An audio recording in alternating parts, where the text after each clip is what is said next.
So again, another highly requested video, and this video is going to go over all of the TTK values for all of the SMGs this time, and we're going to be comparing the TTKs to let you know what is the best close range SMG inside Warzone. If you enjoy weapon stat breakdowns, weapon comparisons, don't forget to subscribe to the channel as we try to reach 50k subscribers. Also click that link and subscribe to our second channel, and don't forget to leave this video a like if you do enjoy it. But also do want to give a quick shout out to True Game Data, who actually did all the testing for all the damage values of these weapons, especially the Vanguard guns, where we actually got our data from.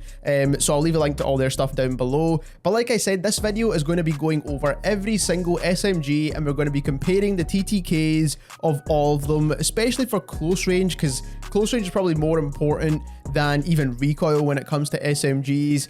A couple of other things I do want to quickly mention here is that we had to do some extra data testing on the Modern Warfare MP5, the Cold War MP5, and the OTS-9, because if you think back to a couple of updates ago, they actually did change these guns in terms of their overall TTK. The Modern Warfare MP5, first of all, got a rate of fire nerf, so the rate of fire is now slower on the Modern Warfare MP5. The Cold War MP5 got a damage nerf, so they actually nerfed the damage of the Cold War MP5. And the OTS-9 also got a damage nerf as well, so we actually factored all this in to this new TTK stats page that we're going to show you. So of course no video will be complete without any actual spreadsheet that we can show you the TTK values on. So like I said, this has got all the TTK values for all those SMGs we mentioned, so you can see them all on one page. On top of that, we had to calculate the OTS and the MP5 separate, like I said as well. So this should be the updated stats page for a little while now, hopefully, unless they make like an update tomorrow or something like that. The main focus for this video is that close range TTK, which is the first damage range, and this is at 250 health with chest shot only TTKs. Now obviously this is not going to be 100% accurate to what you're getting in game, because of course you can land headshots, you can also land extremity shots as well in the mix, but it should give you a rough idea of what the TTKs are like. On top of that, I do want to quickly mention every Vanguard weapon just has the base TTK here. This is not including things like vital, faster rate of fire attachments, high damage attachments, or anything like that. It's just the base weapon, and the same went for yesterday's video as well when we did it on ARs.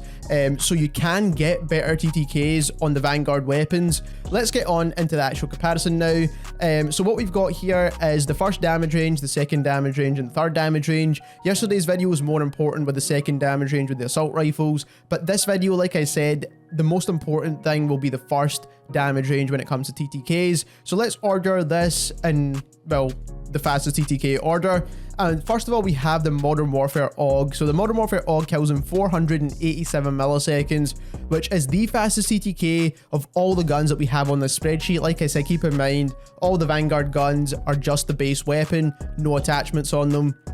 Then we've got the Lapa, which actually does have the final stock on there, so I did just put that on because most people will be using it with the final stock, so I might as well just put it on there, because similar to the Tech 9, we also added the full auto barrel or the full auto muzzle, because no one's really going to be using it single fire anyway, so that's why we did add in these TTKs for those specific weapons. But like I said, the testing wasn't done on the Vanguard ones. Then we've got the Modern Warfare MP5, which is still in the mix. It is actually 20 milliseconds less than what it was before with this rate of fire change, so it's still a bit slower than it was before, but it's still a fast killing SMG. So as you can see, Modern Warfare AUG, Lapa, then Modern Warfare MP5, then we've got the Tech 9, and then we've got the Fennec. So the Fennec's still a fast killing SMG. The OTS is still up there as well. The TTK for chest shots only never actually changed with this change to damage profile, and the same actually goes for the Cold War MP5. But what it's going to mean is that these two weapons are less consistent. If you land maybe one extremity shot, then you land a chest shot, so it's going to make it harder to get that consistent TTK, whereas the chest shot TTK overall was not changed. Then we've got the Vanguard PPSH, which again is a very fast killing SMG. I would say anything below 600 milliseconds is actually a pretty quick TTK now inside Warzone.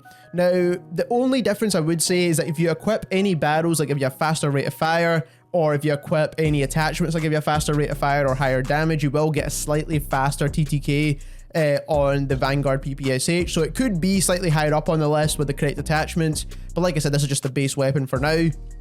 Then we've got the Modern Warfare MP7 and the Modern Warfare CX9 as well. We've got the Owen gun, which is the only other Vanguard weapon with a good TTK, and the MP40 follows in right after that as well. But like I said, with certain attachments, these could be slightly higher up on the list. But overall, as we can see, the best SMGs would be the Modern Warfare AUG, the Lapa, the Modern Warfare MP5, the Tech 9, and the Fennec. But like I said, the Vanguard PPSH could be a really good mention as well if you put the correct attachments on there.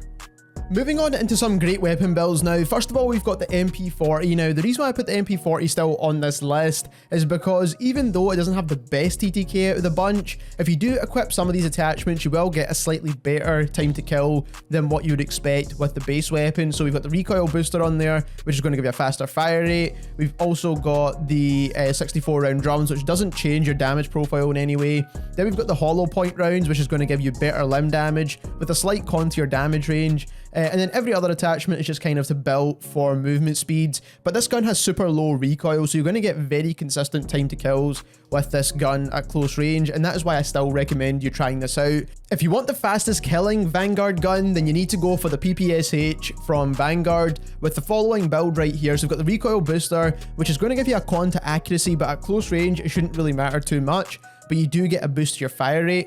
Then again, similar with the rapid barrel, you're going to get a boost to your fire rate, but a con to your accuracy and sprint to fire speeds. But like I said, if you want the fastest TTK gun, this is the best option. For underbarrel, we're using the cover foregrip to help with the recoil control because we're conning the recoil quite a bit here.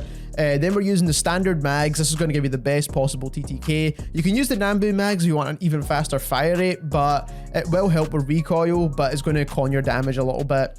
Then we want to go for the hollow point rounds once again for the extra limb damage.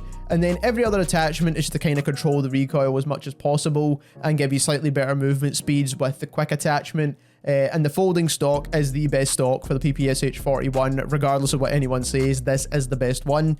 Now, the next gun is the OTS-9. The OTS-9 is still pretty solid inside Warzone, no longer the best SMG in the game in my opinion, but still a really good option because it still has a lot of other benefits other than TTK that make this gun really good, and movement speeds, sprint to fire speeds, and strafing speeds is one of them. Now, they did con the stocks for the Cold War weapons, which are like the skeletal stocks, the raider stocks. They con them by 60%, so you're not going to be getting those insane strafe speeds anymore. Now, where you can get pretty good strafe speeds from is from the Task Force barrel, because this still helps with strafing speeds, and the bruiser grip is going to help with overall movement as well. But these builds is what you need to start using now, so basically no stock builds, which are going to help with sprint to fire instead. And I would highly recommend using the sound suppressor over the agency on any of your Cold War SMGs, and this is a super good build still to use. Then we have the Tech 9, a very similar build here as well, but you do need to use the full auto repeater barrel. This is going to make the weapon fully automatic, and you don't get a suppressor with this gun, unfortunately, so that's kind of one of the drawbacks. But if you looked at the build with the Vanguard weapons, we never actually got suppressors with those either, because we were using that recoil booster attachment. Now, you could use a suppressor on there if you wanted to instead, but with the fastest TTK builds, this is what you need to use. Then for the barrel, you need to use a Task Force barrel for that strafing speed once again. It is going to con the recoil a little bit, but it isn't a huge con to recoil. Bruiser grip's the best attachment now for movement on Cold War guns. Salvo 48 round fast mags is the biggest mags available. And then we've got no stock on there once again because those stock attachments no longer help anymore. If you want an MP5, the Modern Warfare MP5 is going to be the best option. Not only is it like the third fastest killing SMG in the game, but you need to use this movement build as well because it doesn't have a ton of recoil, but you do need to make sure you can compete with these Vanguard weapons, which have ridiculous movement speeds now, the Cold War weapons, which still move relatively quickly, and the Modern Warfare guns are actually the slowest moving guns in the game, so you do need to make sure you try and get the movement speed builds on these weapons. It is a close range gun, so you can equip it with these following attachments. So mono suppressor, well, the integral suppressor, the 5mm laser, 45 round mag, stipple grip tape, and the collapsible stock. This will help with your overall movement speed. Not choosing that MAC10 grip is also going to help with your movement speed as well. And then the stipple grip tape just gives you a slightly faster aim down sight time. Last but not least, the best SMG in the game in my opinion is currently the Lapa SMG. This gun has pretty much a good balance of overall movement speeds, a fast TTK, and it's got pretty large mags as well. It's got 50 round mag,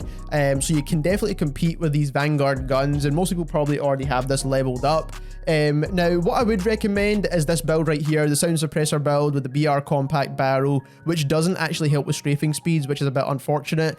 You've got the bruiser grip on there as well. We've got the standing 50 round mags. And then I put the CQB stock on there for the faster sprint to fire time, but the iron sights on this gun are not great, so you can actually remove that stock and maybe put on a microflex LED instead. That will help you land a bit more shots. So I do think this might be the overall best build. I just try to use the iron sights when I can because I feel like I'm wasting an attachment with an optic on SMGs, but that is the best SMG in the game in my opinion. If you enjoyed this video and you learned something new, don't forget to subscribe to the channel as we try to reach our goal of 50k subscribers. Also subscribe to our second channel as well, where we'll be posting extra content over there, and thank you very much for watching.